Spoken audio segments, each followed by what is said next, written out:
大家好，欢迎回来我的 channel， 我是杰里。很多人呢在洗西兰花的时候会用面粉来洗，这样是不够的哦。现在来分享一下我妈妈教我的方法。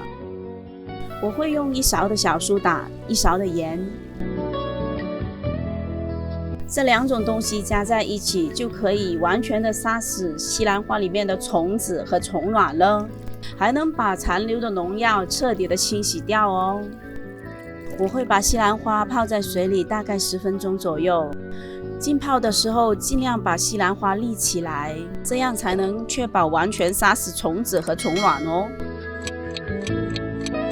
浸泡好了的西兰花，我会用剪刀把它剪成小朵，这样吃起来就比较方便啦。再一次把西兰花完全清洗干净，拿1小朵的西兰花放在水里摇晃，利用水流把西兰花里面的缝隙冲洗干净，再把清洗干净的西兰花控干水分，用中火把1汤匙的油烧热，再来切一些大蒜片，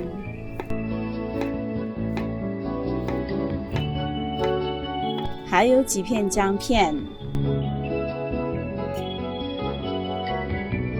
把大蒜片和姜片倒进锅里炒香。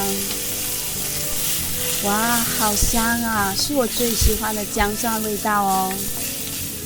再来把西兰花倒进锅里翻炒，彻底清洗干净了的西兰花是不用焯水的哦，这样营养才不会流失，吃的也放心了。倒入大概1汤匙的料酒，增加香味。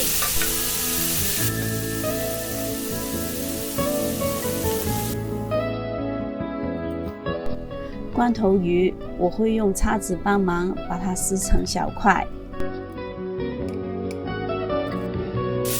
西兰花已经炒了7、8分钟了，差不多也熟透了。现在来给它调味，加进1勺的糖，1/4勺的盐，然后翻炒均匀。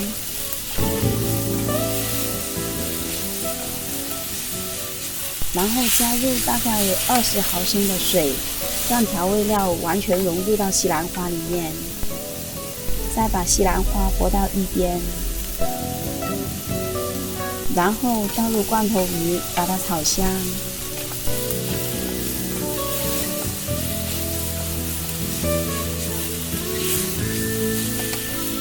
哇，好香啊！炒罐头鱼的香味实在太吸引人了。然后把西兰花和罐头鱼翻炒均匀就可以啦。